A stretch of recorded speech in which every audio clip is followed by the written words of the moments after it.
Welcome back to Introduction to Microeconomics. I'm Keith Yakucha. In this video, we're going to be taking a look at, well, really the continuation of game theory that we developed and introduced in the last video on simultaneous games. But in this case, we're going to make a bit of a pivot. Rather than guessing on how others may act, we're going to take a look at many real-world situations where people don't move at the same time. That is, one person has made their move and you now need to respond. You now need to react. So we are shifting from simultaneous to sequential games, and we'll see how timing, anticipation, and strategic responses shape those outcomes. And this plays out in both negotiations, as well as we'll expand upon this to take a look at what we would call the public goods problem. I know I kind of tied that together in the same sentence, but to be clear, the public good problem is a different situation from what we will be taking a look at with the ultimatum game. Ultimately, in this video, we're going to analyze sequential games, identifying optimal strategies using backward induction. We're going to look at that ultimatum game. We're going to create and look at the reciprocity function to determine what would be your minimum acceptable offer in the case of a negotiation. And then we'll jump over, we'll take a look at public goods, and we'll evaluate the problem of public goods, the problem of free riding, shirking, and we'll take a look at the role of social cohesion and altruism in order to influence and contribute to a positive outcome in those decisions. That being said, that's the overview of this video. Let's go jump over and take a look at our ultimatum game to start us off. Okay, so the ultimatum game goes something like this. There's two of you, and I give one of you, just for simplicity, let's say $100. But I give just one of you this $100 on the condition that they must come up with a way to split it between the two of you. Now, they can offer you any amount. They could say, hey, let's split this 50-50. Let's be a little bit more clear on that. Split it 50-50. That is 50 going to the offerer, 50 going to the one who ultimately responds. They could also split it, let's say 80-20, such that the offerer, the one who I gave the $100 to, gets to keep 80, and they're saying, hey, I'll give you the other person 20.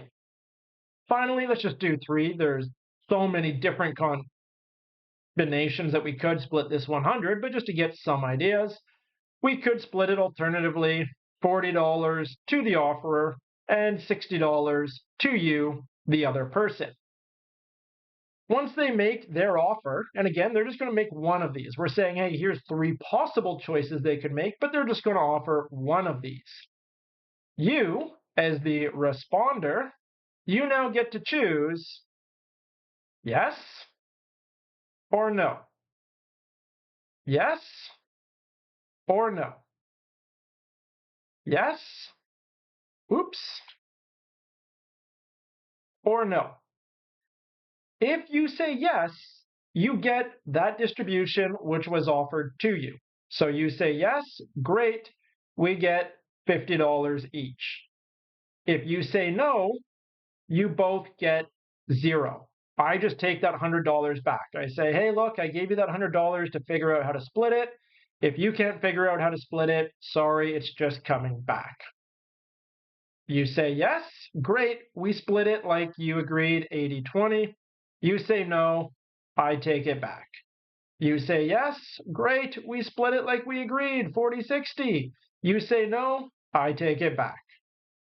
So that is, in each of these situations, you have the option as a responder to either accept what you've been given or say no and get nothing, but also ensure that the other guy gets nothing too. Now, here's the interesting part with the ultimatum game, is even if we went, I'm just switching colors here, even if we went to an extreme situation, such that they decided to keep $99 for themselves and give you $1. Yes? No. Now, of course, if you say yes, they keep those $99 and you get $1. If you say no, you get 0, 0. Here's the interesting part. Many of us, if not all of us, would take a look at this situation and go, no way, that is a big no. I am not accepting that division of the 100. You got the 100, you're supposed to split it. This is not fair. I'm going to reject your offer. But here's the interesting thing. You are better off accepting, right? If you accept it, you get $1. You had nothing to start with. You are still winning. You're still getting $1 by being offered this versus just fighting the other person and getting 0. But yet, despite this, just taking a look at simplicity, just, hey, how much money do you get? What we find again and again and again, this outcome is the one that's chosen. So the question is why? Why do we choose to ultimately hurt ourselves to spite the other person? We are being worse off, but we are willing to be worse off in order to send a message to the other person that that offer was unfair. And it was so grossly unfair that I'm willing to hurt myself to send that message to you. And that is really the nature of this ultimatum game, is it's a way that we ultimately end up sending these messages and reinforcing fairness, especially if we were to play this in multiple successions. Alternatively, if we went down the route of a 50-50 split, pretty much all the time, we say yes to that, and then we just split 50-50. Rarely, if ever, in that case, would we say no. Because again, in this case here, it satisfies our notions of fairness, and we're okay with that. Similarly, if the person offered us more, then they're going to accept themselves. They're saying, yeah, I'm only going to keep 40, I'm going to give you 60. Again, we typically go down that yes route, and we end up with this. What about this 80-20 distribution, where they keep $80 and they only give you 20? Would you say yes? Would you say no? Is that a fair enough split for you? This is where we get a bit into the gray zone. Probably most of you would start to lean on to the no side for this, but this kind of gets at the idea of what would be that minimum accepted offer. What would be the lowest amount that they could offer you such that you would say yes to it, so that they can get the most out of that $100 for themselves, give you the least amount, but still get one of these positive outcomes and not be penalized into a 0-0 outcome. And that's what we want to evaluate with our ultimatum game. Turns out, what is going to determine as to whether or not you accept an offer, whether or not it satisfies your condition of a minimum accepted offer, has two aspects. One of them is external to you, and that external is your notion of fairness. And this notion of fairness comes from our societal norms of fairness. That is, what do we believe is fair? We always have some justification for inequality, as to saying, hey, some degree of inequality is permitted, is allowed, and we create stories to justify this. So the question is, hey, is our fairness 50-50? Is 50-50 a fair distribution? If so, great. This is now founding your societal basis of what you mean by fairness.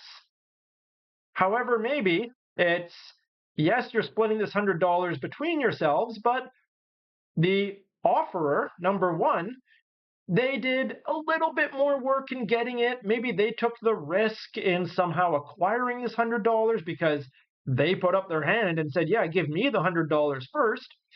And so recognizing that they took on this little bit of risk, recognizing that maybe they put in some sort of effort, You're saying that, you know what, actually a 60-40 split is actually that's okay. That still fits within your notions of what is fair. They have that money because they have that money first. They have ownership of it. So they have a right to a larger pool. The fact that they're giving you anything is, hey, great. Thank you. You're still redistributing something to me. I still see this 60-40 split as fair. Of course, we could go pretty extreme. We could build a situation, and I'm kind of going back to 18, 17, 1600s, where you have nobility ruling class, such that, hey, they have the money because they have a divine right to that money. You have that $100 because God has chosen for you to be wealthy. And if people believe that that's the case, hey, you have the money. That is divine intervention that gave it to you.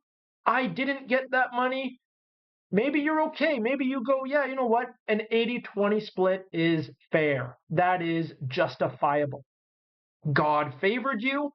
Yes, you have the right to the vast bulk of it now. Me, some measly serf or peon, I don't really have a right to very much at all. I would expect only 20% of that to filter down to me. In each of these cases, your notion of fairness is what proportion of that total amount you think is fair to be distributed to you. And again, this really is set by societal norms, society's understanding of fairness. So this is external to you. This is just a result of the society you were raised in, the stories that you learned as a child and growing up. This is a societal side of things. This is external to you. The other side of it, then, the other side is really how deeply you personally, so internally, how deeply do you hold on to this norm?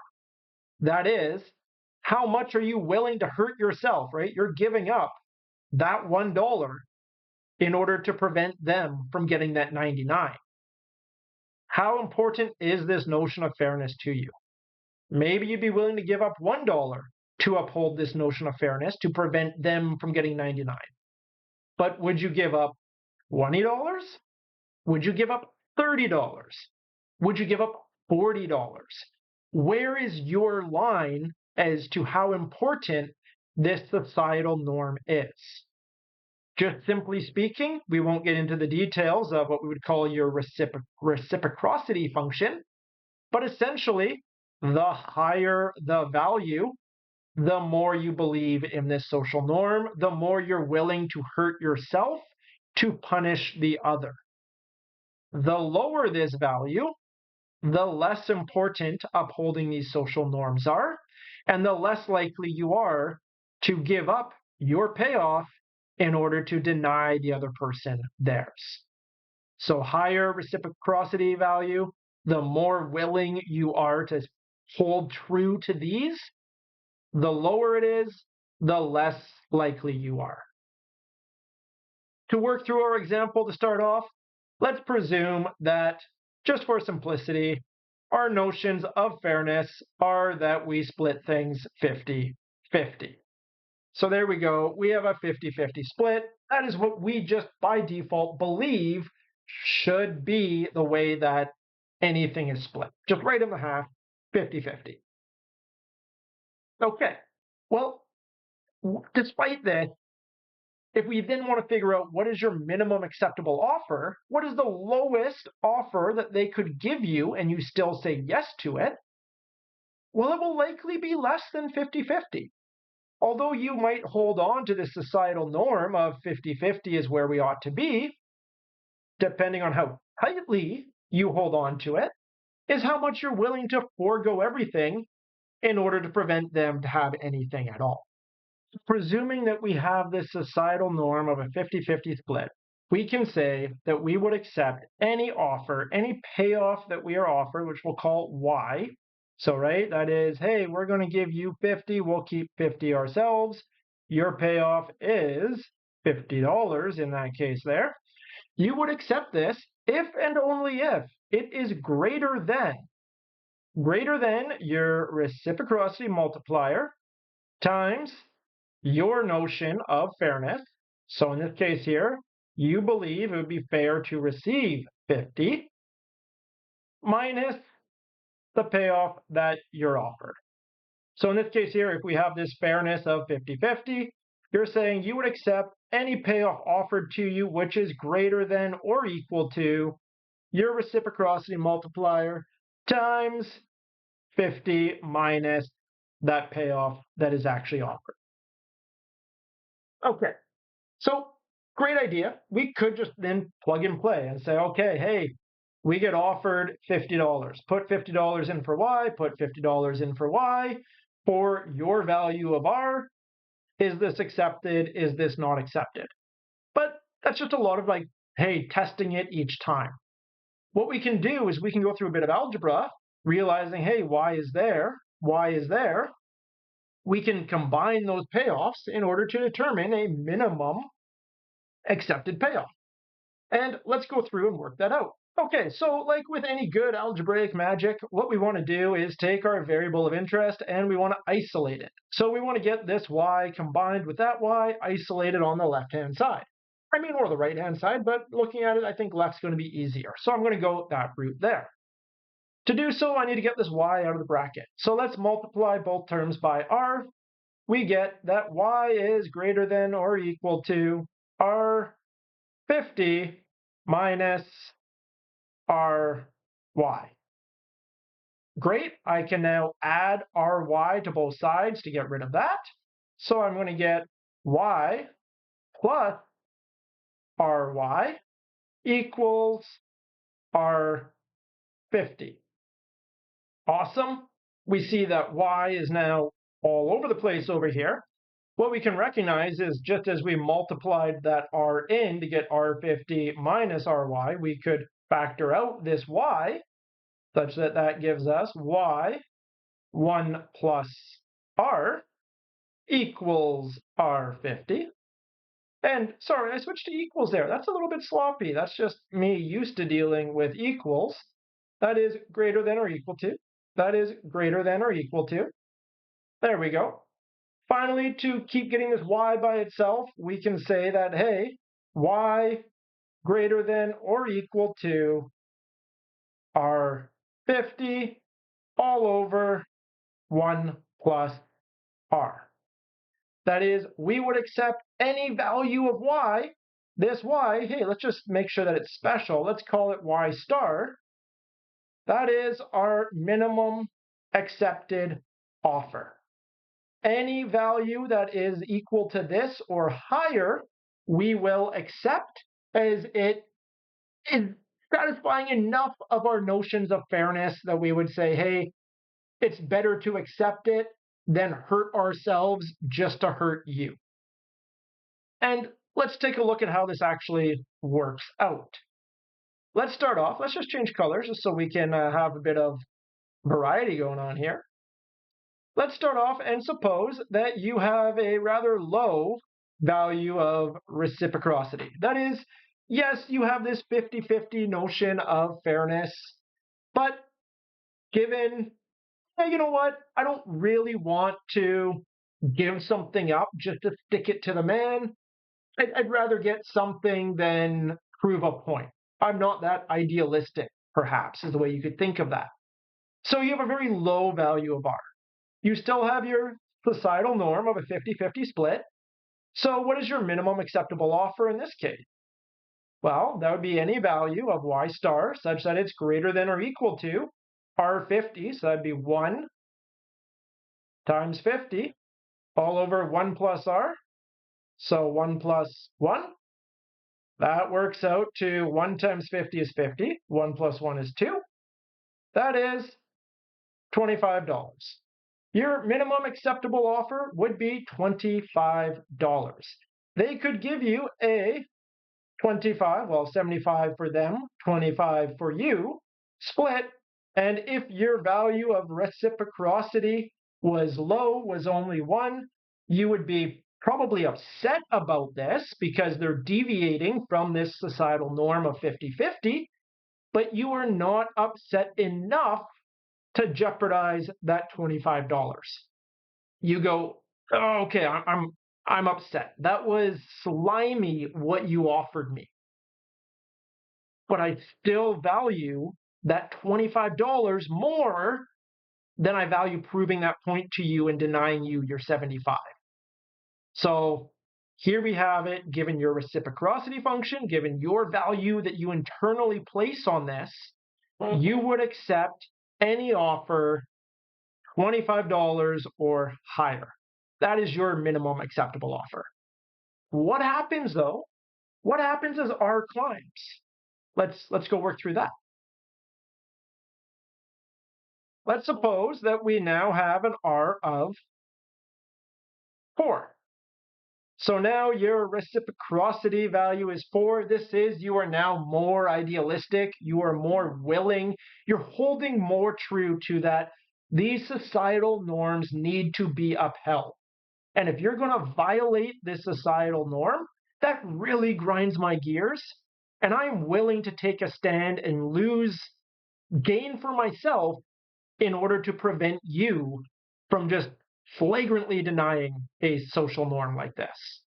And so in this case here, we can work out what our minimum acceptable payoff is. And again, that's just going to be Y star. And it has to be some number greater than or equal to R times 4, right? Sorry, R is 4. R 50. So 4 times 50 all over 1 plus 4. So what does that give us? 4 times 50 is 200. 200 divided by 5. And 200 divided by 5, that yields for us a minimum acceptable offer of, we need a value greater than or equal to $40. So hey, if you were to offer us $40, you get the other 60 yourself. Great. That's right on my limit, but I'll still accept it. You try to offer me less than $40, keeping more than 60 for yourself. No, it is more worthwhile for me to prove a point than it is to hold on to that money. So what we see is all else equal, the higher your value of R, the higher that you believe internally in this notion of fairness, the higher your minimum acceptable offer that you would accept is. Now, I want to be clear here. We put it through in this way. We could write this in its more general form.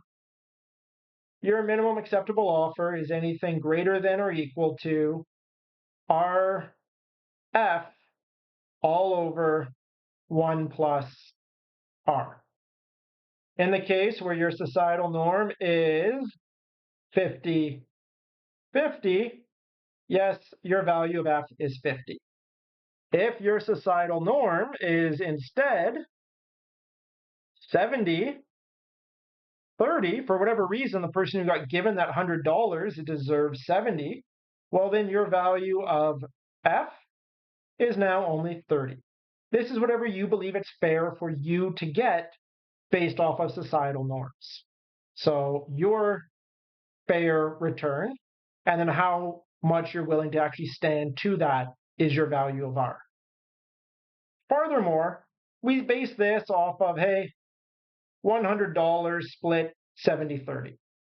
If I gave you something weird like $567 that you are receiving, you wouldn't have to go and figure out and say, okay, I believe that based off of societal norms, this should be something like 400, 167. 167 is now my value of F. No. That's a nightmare. Don't do that. Do not do that. What you end up doing is you just say, okay, this 567, how do I proportionally believe it to be split? If you believe it should be split 70-30, that's not $70, $30, that is 70%, 30%, well then 30 is still your value of F. that is your value of f, is the proportion that you believe you should be entitled to based off of your societal norms. That is what is fueling f in this case here. So that being said, let's rework through both of these. We'll use the same value of r, but we'll see, hey, does our minimum acceptable offer change if our inequality regime, that is the story we tell ourselves as to what is a fair distribution, if that changes? So let's just clean up this white bit here, and then we rework it for a different inequality regime, a different social norm for fairness. Give me a second. Okay, because you're just playing with it, let's believe you do believe that 70-30 is a fair split. That is, you are entitled to 30. The person who got given the $100, it's because they were divinely selected to receive that $100. So of course they have the right to the bulk of it. You are just grateful that they are offering anything to you at all. Well, same formula. We would still say that our minimum acceptable offer, y star, needs to be something greater than or equal to our value of r. Let's start off with 1 again, times our notion of fairness. In this case, our notion of fairness is that we should get 30% of that total proportion. All over 1 plus r. So 1 plus 1, we have altogether 30 over 2. That is, in this case here, we are now saying that we would have a minimal acceptable offer of anything greater than or equal to $15. So what we see is, yes, as our notion of fairness drops, the amount that we believe is actually fair for us to be distributed to, so does the minimum acceptable offer that we are willing to receive. When we believed that it was a 50-50 split and we had a low desire to stand up for equality, we would be willing to accept 25. When we have this different inequality regime, that is, we just believe inequality is a lot more justified, and again, we have that low desire to stand up for equality, well, our minimum acceptable offer drops even farther from 25 down to 15. What about if we were to have our high, or higher, again, 4 is just a higher value, for our willingness to stand up for equality, our willingness to be principled in this case here? Well, again, let's work it out. Let's just update the color yet again. So again, our minimum acceptable offer, y star, is going to be greater than or equal to our value of r. In this case, we're saying 4,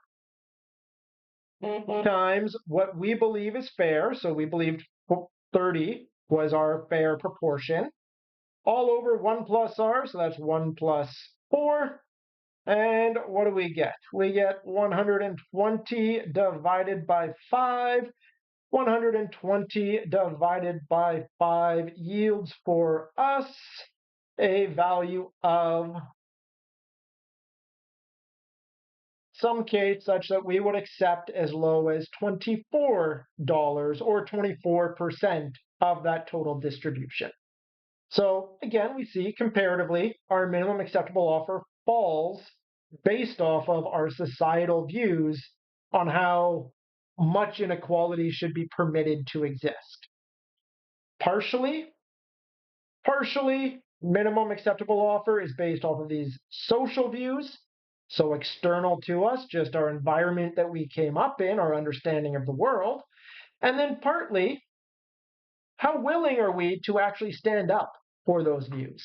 How willing are we to sacrifice the payment being offered to us in order to say, no, that is not a fair distribution. No, you are violating social norms. The more willing you are to stand up, the higher that minimum acceptable offer. The least willing or the less willing you are to stand up for that principle, the lower your minimum acceptable offer in that ultimatum game. Okay, so that is, in theory, this idea of the ultimatum game. And probably a handful of you are looking at it and going like, okay, Cool. This is a great idea, but let's be honest. When do people just go around giving $100 to somebody and say, decide how to split it? If you both agree, you get it. If you don't both agree, everything's being thrown in the air and ruined. Well, okay, yes, that specific setup, that's quite nuanced, and I've never experienced that in my life. However, there are multiple negotiations that work in this exact fashion. There are multiple negotiations that are essentially these kinds of ultimatums, where it is, this is my offer to you. Either you accept it or the whole thing blows up. Now, you need to make sure, as the offerer, the one offering the deal, you don't want it to blow up. You want to know what is their minimum acceptable offer, because it's better to have them accept and you get something than for you to get too greedy and get nothing. And so in this here, you need to have, going into the negotiation, what is their lowest value that they would accept, so that you can drive that negotiation in your favor. You can drive that negotiation down to their minimum willingness to accept. If you're thinking about this in terms of the way the semester has been structured so far, earlier we were taking a look at comparative advantage and trade price, and we said, hey, trade price could be somewhere between a maximum willingness to pay and a minimum willingness to accept, but ultimately that trade price would be negotiated. Guess what's one way we could negotiate that trade price? One way is through an ultimatum kind of negotiation, such that it's a take it or leave it style. Another case that we could look at, just because in recent near history we've seen quite a bit of this, is the whole labor negotiations underneath the union sphere. So let's take a look at an example of this kind of union labor negotiation in this take it or leave it ultimatum negotiation framework. Okay, so let's say we're taking a look at this whole labor negotiation situation. Let's start off by just presuming that we live in a grossly unequal society. And I almost say this tongue in cheek because, well, in many ways, we have levels of inequality that we have not seen in many countries since the French Revolution. So, in many ways, we are living in an increasingly grossly unequal society. Let's presume that the business that you work for ended up having, let's just pick a nice easy number, a 10% return on all of their businesses this year. So altogether, their revenues, their profits are up 10%. Great. The question is, for this 10% increase, how much of this should be distributed to capital in the forms of profits and dividends or returned earnings, and how much of it should be distributed to labor in return for increase in wages? Should this be, hey, we'll give you a 2% increase in your wage and profits paid out as dividends, retained earnings is 8%? Is that a fair outcome? Well, that is then ultimately the result of our ultimatum game, what we would determine based off of our societal norm as to what is a fair split and how willing we are to stand up to defend that societal norm and say, no, you need to maintain our understanding of fairness. So let's presume, like I was saying, a grossly unequal society, such that we've created stories to justify a 70-30 split. This is, let's say, hey, you know what? The business owner, they're taking all the risk, they're doing all the work, they are entitled to 70% of this return. You workers, you laborers, sorry, you just show up, you are a cost to the system, you're only entitled to 30%. So we have this societal norm that it's the owners, the ones who injected the capital, they have that first claim, they have that right to the larger claim. The workers, the wage earners, they get a smaller claim. So the question is, if we have this societal notion of fairness that the capitalist, the owner, has the entitlement to the larger share, by far the larger share of this return, and they offer the union, hey, we'll give you a 2% wage increase. Is this fair? Are you going to accept this? Or is this 2% increase a spit in your face and you would rather blow up the whole thing? Well, again, we can work through this. We can figure out what is your minimum acceptable offer. And again, that is just, hey, you would accept a proportion greater than or equal to your ability to fight for fairness times your belief of fairness all over 1 plus your willingness to fight for fairness. Again, let's just start off by saying, you know what? It's that union situation. The union's paid to make a stink to a degree, but they're not really all that concerned. They're going to fight, but it's a low reciprocity value of 2. And I guess I should be clear here. They offer you, well, the offer would be 8% to the offerer, 2% to the wage. You could either say yes, let them get 8, you get 2, or you could say no, and the result is 0-0. Why is it 0-0? It's 0-0 for the next period going forward, because if you say no to that offer, you are going on strike. And so if you are going on strike, the business owner, the employer, the capitalist, they're getting nothing now because you're not working. It's your work, it's your effort that generated all of this output, all of this 10% that is ultimately being determined how to split. So if you say no and you go on strike, they get nothing. But of course, if you say no and get on strike, they're not paying you either. So you're now getting nothing either. So your outcome from this is, yes, they've offered to keep 8%, give you 2%. You could say yes, or you could say no and go 0-0. What is your minimum acceptable offer in this case? Well, okay, R of 2.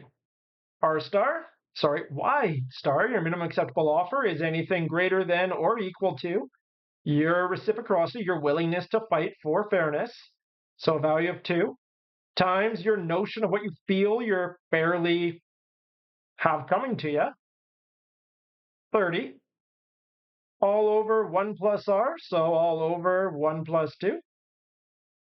What do we get? We have 60 all over 3, and 60 all over 3 yields for us 20. Now, okay, here's the question. Does this mean that you're expecting a 20% wage increase? No, actually, not at all. Keep in mind, what I said is that this value here, this 30, was just the proportion that you feel is fair coming to you. So out of this 10%, what you would feel fair by societal norms would be 7%, 3%, right? 30% of 10 is 3, 70% of 10 is 7. Your minimum acceptable offer then, 20, this is the proportion that you feel is justified coming to you. So your proportion that you feel is justified is that 20% proportion. What is 20% of 10%? Well, your minimum acceptable wage increase would be a 2% wage increase. So here we go underneath this scenario. They offered you 2%, they would keep 8. Would you accept this? Yes. Yes, you would.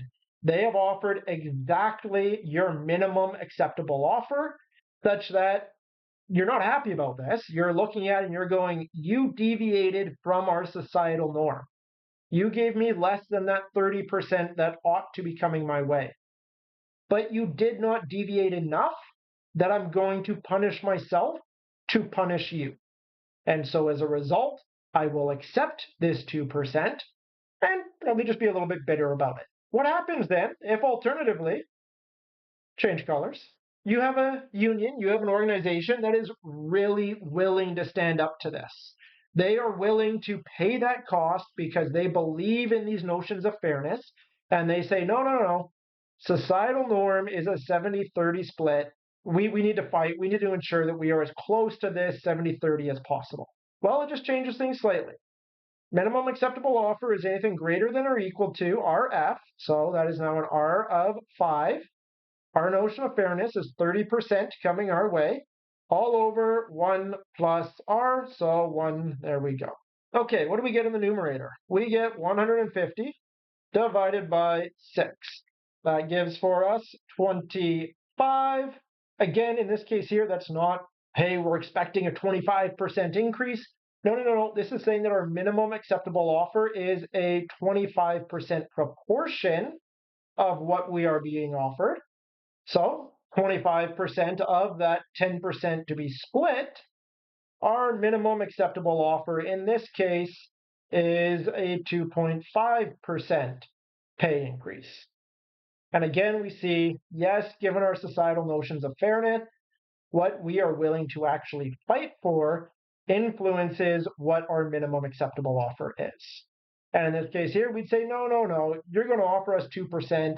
That is such an offense that we are willing to go on strike and forego our own income in order to prevent you your income until maybe you reach our demands. By having that higher willingness to stand up for your principles, your belief, and signaling that right from the start, keep in mind, they don't want to end up in this situation. So the more that you can believe that, hey, this is going to be rejected because we're willing to stand for our beliefs, then the higher that minimum acceptable offer is, the higher the offer they will offer you to start is, because nobody wants to get to this outcome. Nobody at all wants to get to this outcome. Okay, so we're in a union situation here. So that is essentially, it's like our normal ultimatum game. You have one person making the offer, you have one person deciding whether to accept or reject. Because the union's a collective, the employer is a collective, it's one-to-one bargaining, one-to-one negotiation. What if you don't have that? What if you have the employer, which is one collective, but you alternatively are just a single employee? What happens in this case? So again, let's presume that there is a 10% increase in sales, revenues, profits that need to be split. And the offering again is, hey, we're going to give, you know what, let's be a little bit extreme. We're going to give 1% to wages, and we're going to keep the other 9% to be paid out as profits and dividends back to the investors. You workers, everybody who was working and selling the products, you're just getting a 1% pay raise. Your option in this case is to either take this payoff, so 9 to the employer, 1 to you. So that is your choice to say yes. Or, of course, you can say no. But here's the big difference. If you, as just one worker, you are now one of 100, maybe one of 1,000. If you say no and you're not going to work for a 1% pay increase, you think that is an unjust distribution. Well, guess what? If you're the only one, this is how this ends up working out. 9 to the employer, 0 to you. So the question being, can you actually punish the employer for violating your societal norm of fairness? No, because you have no tool to punish. You have no tool to change the outcome. In this case here, from the employer's point of view, hey, look, From our point of view, we either get a payoff of 9 or a payoff of 9. Hey, look at that. I don't care. I'm getting a payoff of 9%. It is you just entirely choosing to spite yourself without any recourse, or just accept it and keep working.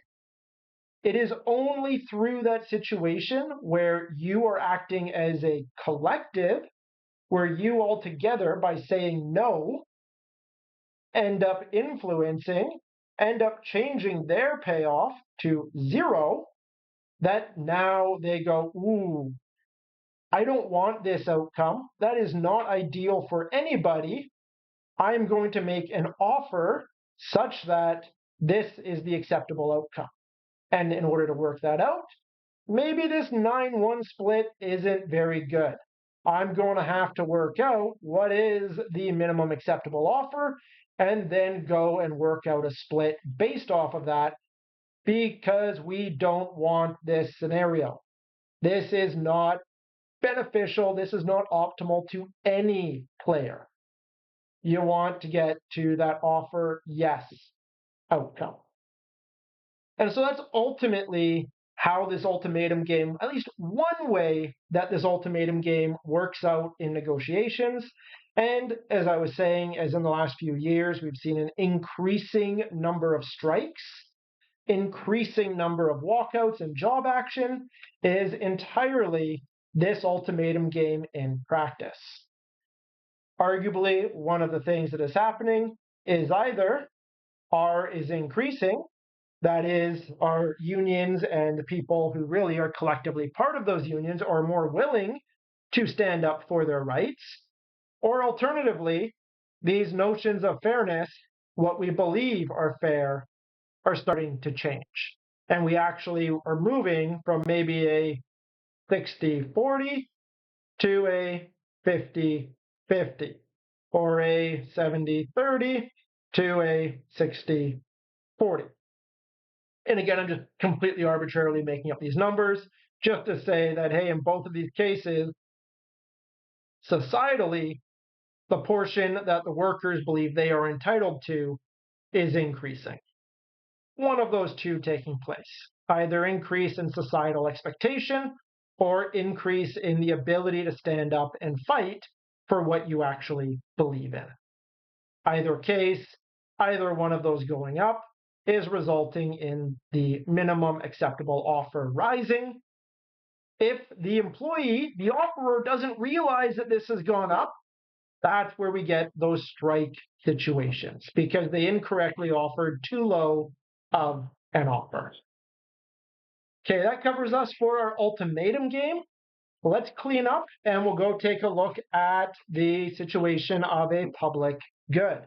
Okay, we are now going to pivot to taking a look at public goods and how to decide whether or not to contribute or not contribute and what the optimal outcome is in the case where we have this special type of good.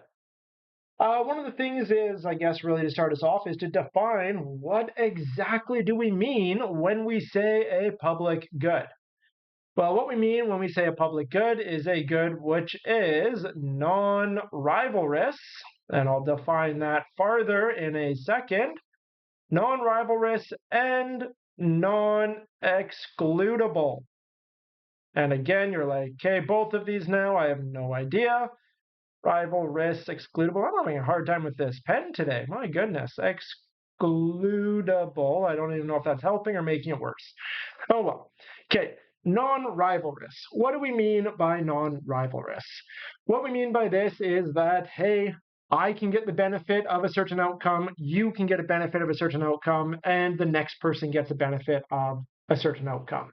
That is, whatever the benefits are, they are shared equally across the entirety of the people set to receive it. So no one just gets the one benefit just for themselves.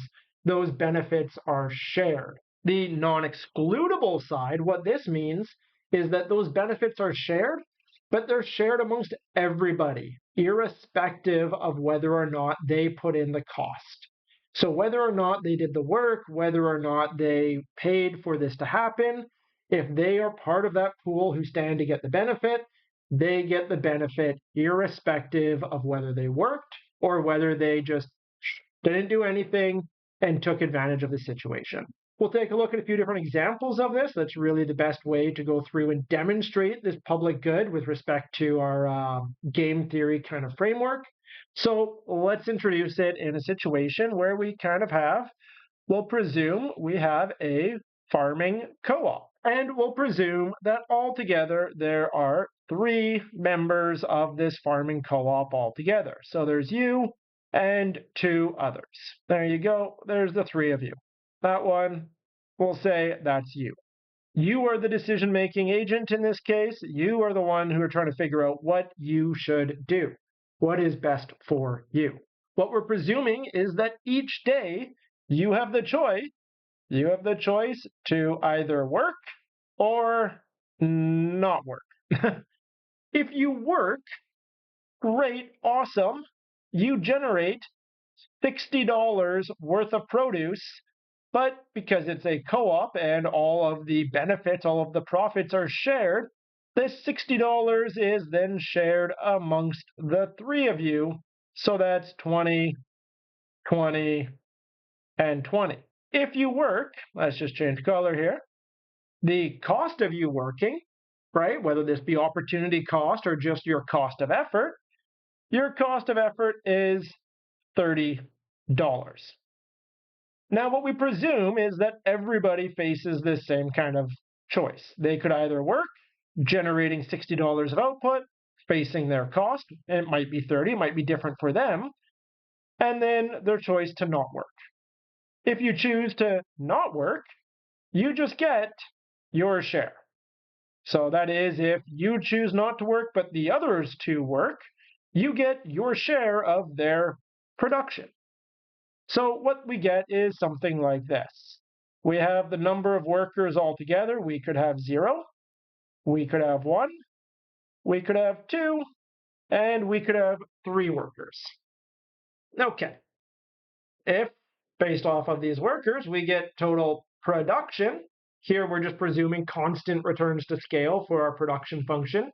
I know we're violating that diminishing returns, which we harped on so much at the start. This is just for simplicity. So we'll presume, hey, 1 person starts working, we get $60 worth of output. 2 people are working, we're getting $120 worth of output. 3 people, we get $180 worth of output. The result is that our payoff per person, that is our average product of labor, the return, this is our benefit. Our benefit is, well, 0 if there's 0. 60 divided by 3 is we get $20 each. 120 divided by 3 is going to be $40 each. And then 180 divided by 3, 180 divided by 3, that's $60 each. So if all 3 of us work, we each get $60. If only 2 of us work, that is 1 of us free rides, we each get 40. And if only 1 of us is working, we only get 20. The question is that each step along the way, should you, and we'll have 2 options, I'll use pink for the first one, should you shirk? That is essentially free ride, just say, yeah, you know what, I'm just along for the ride, I'm not actually going to do any work. Or should you contribute and add to the production? Keeping in mind, right, if you shirk, you face no costs. You don't have that cost of work, but you still share in the benefits of the harvest. So what is your cost? Your cost to shirk is 0. So there you go, all the way down, you have 0 cost to shirk. What is your net benefit then? Your net benefit of shirking or free riding is going to be what your output per person works out to be minus your cost. So nothing's being produced, no cost, you get 0 net benefit. Output per person, 1 of them works, splitting that $60 between the 3 of you, you get $20 worth of benefit. Great. 2 people work, Splitting that 120 between the three of you, you get 40. Here's a common mistake people make. They go 120 divided by 2.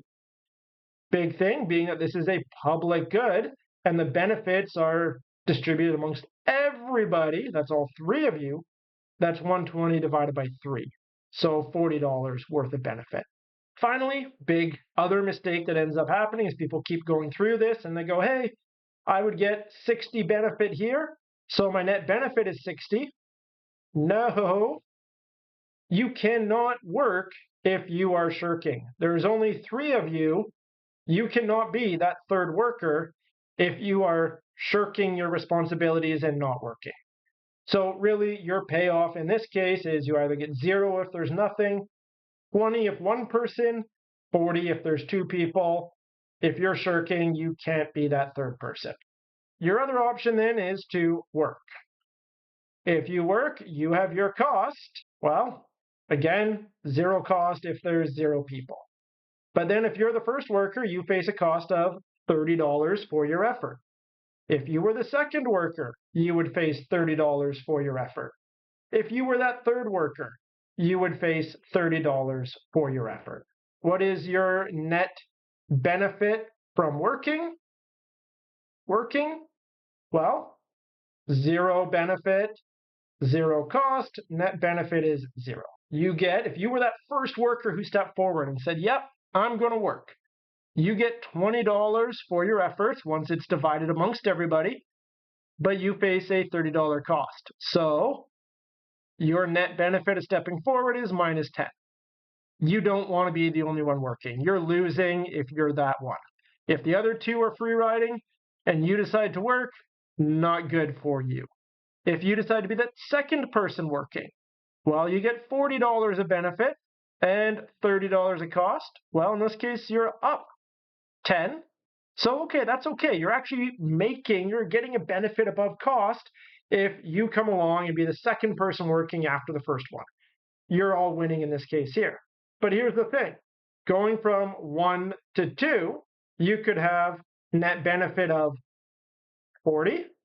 Heck, you could just not work, have only that one person working, get your net benefit of 20, or be the plus one and get that net benefit of 10.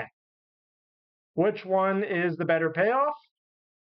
You are enticed to not work and get a payoff of 20 rather than saying, I'll be the plus one and get that work.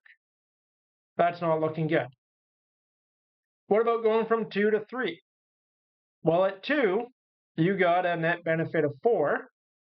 What do we get here? Sorry, of 40. Here you get a payoff of 60, a cost of 30. So you're getting plus 30. Well, again, you could free ride and have the other 2 work and get a payoff of 40, or you could contribute and get a payoff of 30. What's better? Shirking, free riding, getting the payoff of 40. What we see looking at this every step along the way. Hey, do I let somebody else work or do I work? 20, letting somebody else work is better than minus 10. Okay, somebody else is working. Do I step in and help them? Well, if I step in and help them and I become that second worker, my net benefit goes from 20 to 10. Well, that's a loss. Or I keep shirking and let somebody else step in, my net benefit goes to 40. If we now have 2 workers and I'm that third deciding, hey, am I the third guy who comes in or not? I could free ride and get a benefit of 40, or I could start working and get a benefit of 30. In that case there, I'm better to free ride, I'm better to get 40. Look at it from the other direction. We're all working. We start off, all 3 of us are in the field. You're looking at this and you go, hey, wait a minute, if I keep working, I get 30. If I just decide to free ride, I get 40.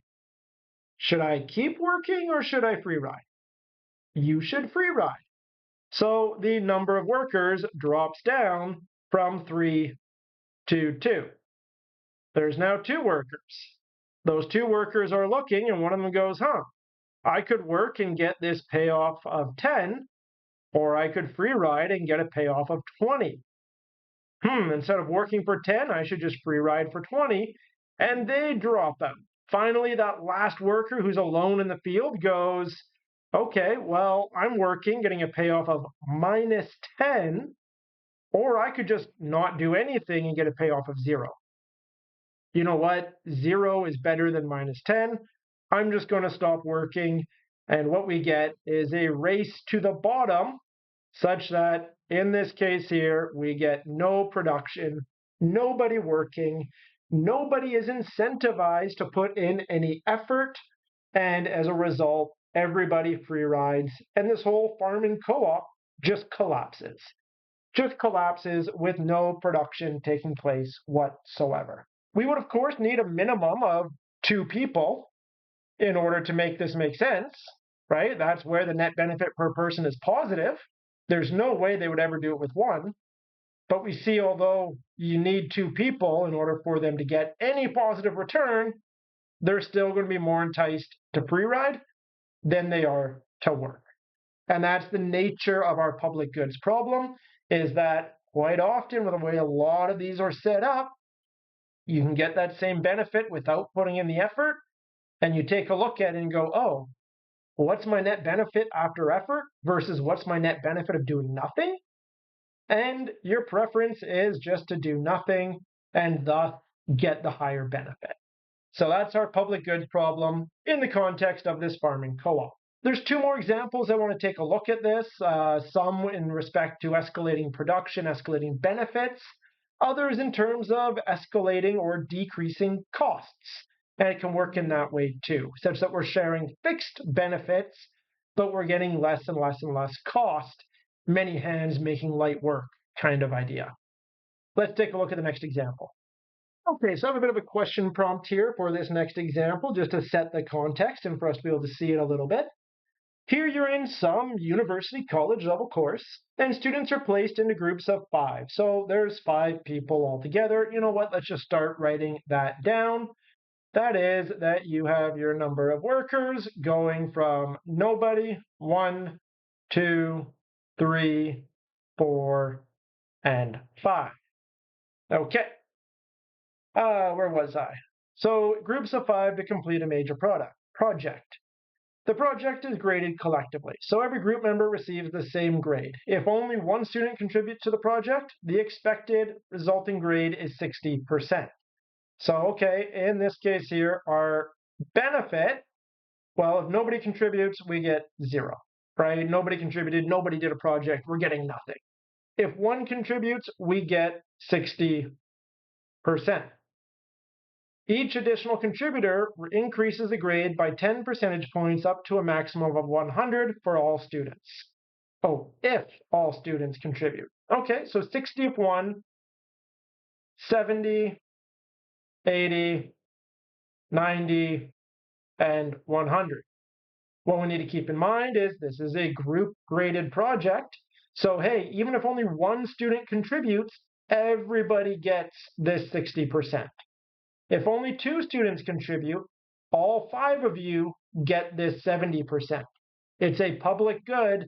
That is, you all get this shared benefit irrespective of whether or not you contributed. Okay. However, contributing to the project requires significant time and effort, equivalent to a personal cost of 15 percentage points. So you can think of that as, hey, you've got 3 other courses. Because you're not studying for that other midterm, you're now down 5% in that other midterm because you put that effort into this one to be up 10%. You got 3 courses, you're 5% down in all 3 of those courses, 15 percentage point loss. Just to give it some context, make it that our costs and benefits are in the same units, percentage points. Students who do not contribute still receive the group grade. Importantly, the project is only worthwhile if the group earns at least a 65%, as any grade below that results in a failing mark for the course. So look at that. We need at least 2 students to contribute in order for this group project to be successful. If we only get 1 contributor, we get a grade of 60. it isn't even worth it come that point in time. It's not even worth the payoff because it's less than what we need to pass. Okay, the question then is, what should you do? Should you shirk or work? Let's start off with the shirking first, because shirking is the easiest. If you shirk, what is your net benefit of shirking? Well, if you shirk, you have cost of 0 because you're not putting any effort, so you don't face any cost. So your net benefit is just you get the grade you get given. So 0 if there's no one working, you get a 60 if one person does the work, you get 70 if two do, you get 80 if three, you get 90 if four, and then stop. You can't be the fifth one contributing, the final member of the group, because you're shirking. So your highest total payoff is 90%. That's the best that you can do. Alternatively, you can do some of the work. In that case there, you have a cost, and your cost, well, 0, 0. If you were the first person, that's equivalent to 15, second, 15, third, 15, fourth. Try that again, fourth, 15, or fifth, 15. Okay, your net benefit of working in this case is, well, 0 all the way across. Your initial net benefit is 0. You were the first person to start working. What's your net benefit? Well, you get your course grade of 60, but you gave up 15 altogether. Your net benefit altogether is 45%. Wow, that's not so great. Two people contribute. What do we get? We get altogether 70%, but you're giving up your 15 for being that second person contributing. So 70 minus 15 gives you 65%. Three people contribute, you get 80. 80 minus your 15 gives you, turns out I messed up my mental math there, 70% minus your effort of 15 gives you a 55% payoff if you were the second person working.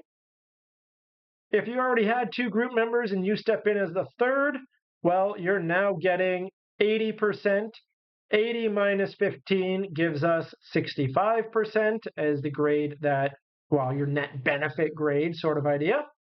If three people were already working and you step in as the fourth, we now get a 90% on this group project minus your cost of effort. That brings us down to 75%. And then finally, if there were already four people and you're the fifth one who steps forward, you guys are now getting 100% on this project, but 100 minus your cost of effort, that is now an 85% as your net benefit. The way to work through this then is saying, okay, say you all start off, you're all in, all five of you. You were taking a look at this as a rational, maximizing individual, and you're going, great, I can receive an 85% benefit. Or if I shirk and we go down to only four group members, I can get a 90% benefit. What's better? Well, personally, getting that 90 is better than getting 100 with 15 percentage points of effort. So I'm going to choose to shirk and get this grade over that net grade. So you shirk. As a result of that, there's now only four members in the group. These four members in the group, they are now getting this benefit of 75. And the next guy goes, well, wait a minute, I could contribute and we could get 90 minus my 15, giving me 75. Or I could choose to free ride and get 80. 80 is better than 75, so you know what? I'm going to not work, and we're going to jump down to only three members contributing. Cool, so we now only have three members contributing. Same thing happens. The third member is now looking at it and going, wow, my effort altogether is only equivalent to 65. If I stop contributing, I could get a payoff of 70, which is better. So again, between these two options, I'm better off shirking. I'm going to go and shirk. And there we go. I'm now down at a 70%. At this point here, if we go any farther, we could because it continues to make sense to. But if we go any farther, we're now below that point where it's even worthwhile doing the project. That is, if we go from 2 to 1, 60% base grade versus the 65 needed. At that point, it's not even worth doing the project. We might as well just collapse all the way to 0. That one person, it's not even worth their effort at all. So what we see again in this public good situation is we see that race to the bottom. In this case here, everybody is incentivized to free ride. They have the higher benefit, the higher payoff by free riding, by shirking, versus what they get by contributing. And we see again, in that nature, we're going to tend to free ride and as a result, under contribute and get a lower grade than what we ultimately want. Just a side note, this may be why we then build in our group contract and other kind of institutional processes in order to put rules and regulations such that you could penalize this net benefit that the shirkers stand to receive to update this incentive structure such that this is the better payoff and you can be incentivized to work over shirk. And that is the whole point in our group projects in this course as to why I give you that group contract to work through is to think of this exact trade-off and say, hey, how can we restructure these incentives?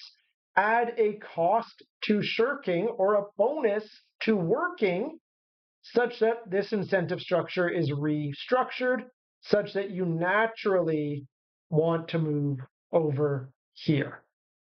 Okay, one more example to take a look at, a little bit different in this case, but ultimately it's still a public good. It's ultimately still the same basic idea. The next one is just going to have decreasing costs to compare. So just to kind of compare and contrast what's happened so far, here we had increasing benefit, right? And that was increasing total production and increasing production per person because the total production was split amongst you.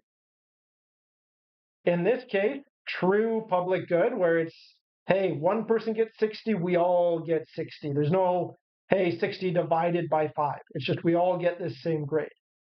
So there is no average product of labor. This output is just equivalently shared across everybody, but we have constant costs. In the final case here, we have 3 roommates who share a house. Amongst the 3 of you, you're trying to figure out a weekly cleaning schedule in order to, to keep the house clean, stay on top of things. Altogether, you figure that there are 12 hours of chores per week that need to be done. Now, of course, that could be one person doing all those 12 hours. It could be 2 people doing 6 hours each, or it could be all 3 splitting it 4, 4, and 4. So your cost is being split in that way there. This effort will be shared equally only amongst the roommates who agree to participate. So again, you could free ride, you could choose to not do the chores. Everyone in the house benefits equally from having a clean living space. So just the fact that the chores are done, people are happy with the fact that the chores are done, and they are happy if they contribute or if they don't. If the dishes are done, the dishes are done. That's a win. We'll say altogether that the dollar equivalent of the value of these clean house, that is well-being, reduced stress, better health, that is a $65 per person per week. So that is just, hey, if they're done, we get $65 of benefit. Doesn't matter who did it, just if it's done, we get $65 of benefit. We'll say that there's a cost of doing chores. Yeah, we got you 12 hours of chores per week. We'll say no one likes doing chores. We have a disutility, we have a cost of $10 per hour. That's the equivalent like, shucks, this sucks doing dishes. So let's go through this. Again, we have our workers. We have the possibility for 0, 1, 2, or 3 workers altogether. In this case here, we get our benefit. And if 0 people do chores, well, we get 0 benefit. If just one person does all those chores, we get $65 per person per week. If two people are contributing to the chores, well, the chores are still done. We're still getting that $65. If three people are doing the chores, those chores are still being done. We're getting that $65. Great. The question then is, do we shirk or do we work? Let's go work it out. So again, starting off, do we shirk? Again, the cost for shirking is zero. You just get no cost. You just don't go to the chores. However, you still get the benefit of the chores being done. All the other roommates do it. So, hey, zero people do it, zero benefit, no chores are done. You get zero. I guess that's your net benefit for shirking. One person does all the chores. They spend 12 hours a week cleaning. You're sitting there watching TV. Doesn't matter. House is clean. You're getting $65 worth of benefit. Two people are slaving away, getting those chores done. You're sitting there watching TV. Doesn't matter. You're still getting that $65 worth of benefit. Finally, again, if you're shirking, you cannot be that third person to enter. That is not a possibility. Your highest potential benefit is that $65. What if you work? Well, if you work, you're going to face a cost of $10 per hour. Okay, there's 12 hours altogether of chores that need to be done. So cost, net benefit of work. Okay, zero, zero. There's no cost, there's no benefit, there's no chores being done, nobody's doing anything. The house is just getting disgusting. You're the first person to go do chores. This sucks. You're doing 12 hours of chores at a cost of $10 per hour. You have $120 worth of cost to get $65 worth of benefit. Your net benefit in that case there is a loss of $55. This is not worth it to you. This is terrible. Okay, but maybe one of your roommates is already doing this. You're now the second one. If you're the second one, well, you're now not doing 12 hours of chores. You're now splitting these chores between the two of you. So that's 6 hours for you, 6 hours for your roommate. 6 hours at $10 an hour is $60 cost. 65 is the benefit from a clean house. Your benefit's now $5. Well, at least you're in the positive now. That's looking good. Finally, you already had two roommates working. You're considering being the third. You now have your 12 hours split three ways. So that's 4 hours each. You now have a cost of $40 to do your chores. You get your benefit of 65 and you get your net benefit of 25. Again, what ends up happening here, we compare all in. I'm that third person. Do I work for a benefit of 25 or do I shirk for a benefit of 65? That's the bigger payoff. Do I work for a benefit of 5 or do I shirk for 65? Yeah, I shirk for 65. Do I work for negative 55 or do I shirk for 0? You shirk for 0. As a result, once again, the result of that is once again that race to the bottom. Everybody has the incentive to free ride. Everybody goes and says it's not worth it for me to do the work versus not the work. And so we free ride, we race to the bottom. Okay, but you're probably looking at this and you're saying, but Keith, there are scenarios where we have public goods. There are scenarios like this where we have roommates and they do get the chores done. They do work on this. So how do you reconcile that? Well, there's a few ways to reconcile that. A, maybe they value the benefit of cleanliness more than I've put it here, right? Keep in mind, I've contrived these numbers to show this. We could increase this benefit such that there is a pivot point where once enough people are contributing, you hit that critical mass and you're actually more enticed to work than shirk beyond a certain point. That can happen. You can kind of get over that hump, as it were, so to say. Your initial workers, yeah, they're in a bad situation. But once you get over that hump, you are more enticed to work than shirk. The other case is that you could have altruistic preferences. And let's suppose that your altruistic preferences are that just, hey, if you're cleaning, you get the equivalent of a $50 benefit just knowing that you've done something for somebody else. You just feel good knowing that you've helped out your roommates, knowing that your roommates are doing better because you helped them. Just gives you a little bit of a glow, makes you warm and fuzzy inside. So you get this extra $50 altruism dividend if you work. This is internal, this is intrinsic, this is just something where you feel good about yourself and just arbitrarily you are putting this at $50. Well, we could then work out, if this is the case, what is your net benefit if you work in this altruistic way. Well, okay, again, 0 is 0. Nobody's contributing. There you go. If we have one person contributing, well, net benefit is 55, but you get this $50 dividend for just feeling good for helping your friends. So you're now at -5. Keep in mind, even with this altruism dividend, you're still looking at it and going -5 or 0. Well, I'm still better off shirking than being altruistic. Next one, though, from 1 to 2, well, okay, you get benefit of 65, cost of 60, that gives you the 5, plus this altruism dividend, there you go, 55.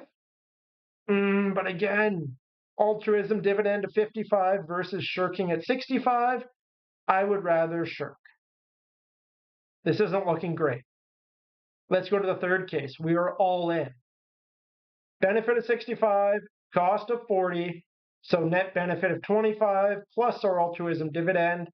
We are now getting $75 worth of net benefit with this altruism dividend. Hey, would you look at that? I am now getting 75 being that last worker or 65 by shirking. What am I enticed to do in this case? In this case, I'm enticed to stay here. The social pressure of being that outcast who's shirking, or alternatively, that altruism benefit that I am getting by being here is so great that I'm saying, hey, I would much rather be that last worker. I am better off being this last worker than free riding altogether. Now, of course, the way we framed this was that you felt good. This was a positive to you by putting in effort. We could have framed it as a shirking cost. That is, you, as the other roommates, put social pressure on the roommates who were shirking. You kind of excommunicated them, you gave them the cold shoulder, you weren't so happy with them anymore, such that there now is a cost to shirking, being that social cost to shirking. We could put in a social cost of shirking of $50 and get the same kind of outcome, right? In this case here, that would now be a $50 cost, $50 cost, and again, nothing there. What do we get? Benefit of 65, $50 cost, we get 15. $65 benefit, $50 cost, we get a net benefit of 15. In this case here, by putting that social pressure on the free riders, that social pressure on the shirkers, well, we see the same kind of thing happening. Hey, everybody works, gets a net benefit of 25, 25 versus shirking at 15. This one's better. We work. But it only works in this scenario if we're all contributing. If we have people who are just like, yeah, no, forget it, I'm shirking, well, we get benefit of 5 versus shirking of 15. Even with this shirking cost, we're still better off shirking. -55 or 0. Even with the shirking cost, we're still better off shirking. So In this scenario, whether it was this altruism dividend, that feel good for being helpful, or that shirking cost, that feeling bad for not being helpful, we can still have the initial cases where it's still preferred to shirk, even in both scenarios, such that we don't have a pivot end, and again, highly contrived just to make this the case. We don't have that pivot point until the last contributor, such that it was more beneficial to contribute than it was to shirk. And so, again, back to setting up group contracts, again, back to setting up anything you're dealing with in this public good world, which is extremely common. You want to set up either some kind of beneficial dividend, or on the other side of it, some kind of cost for non-compliance, such that you are incentivizing the work option to be the optimal choice. And that's just our example of that. That does us for our overview of game theory. If you want to take a look a little bit more into this, there is a great paper called "A Fine is Just a Price," or something along those lines. I may be paraphrasing that title. And what it is getting at is that, unfortunately, while we may have this internal altruistic benefit, while we may have this internal shame or peer pressure for shirking, when these are internal, when these are not explicitly recognized, we have nothing to anchor it to. And so we set it as we internally feel. Turns out what ends up happening in times where we explicitly try to change behavior by saying, hey, I am going to give you money in order to contribute, or I am going to fine you if you don't contribute. Sometimes what ends up happening is internally, they were pricing their altruism at $80. By you saying you're going to give them a $50 benefit, you have actually eroded their altruistic tendency. You have anchored this value at now a lower amount, and we actually find that they are less altruistic now as a result. But if you later remove that benefit, by giving them that explicit price as to what their altruism is worth, you have completely eroded their internal drive. Similarly, if they were facing peer pressure and they were like, oh my goodness, I'm being judged by free riding, they may have been attributing that cost of free riding as $100. If you now set a fine for free riding of $50, they go, oh wow, free riding isn't nearly as bad as I had internally processed. That is totally a fair price to free ride. That's how I thought the cost was. Yeah, this is actually much more reasonable. And you have now anchored this cost of their behavior to a lower amount. And again, we find that this cost maintains being anchored even after the fine is removed. And that is, you have to be careful, because when you then explicitly name the cost of free riding, when you explicitly name the benefit of contributing, if you set this incorrectly and that becomes anchored as your understanding is what that behavior is worth, you may have the unintended consequence of actually completely changing behavior versus how they were already behaving. They were already behaving based off of these higher amounts, and you've now told them, no, no, no, no, it's actually this lower amount.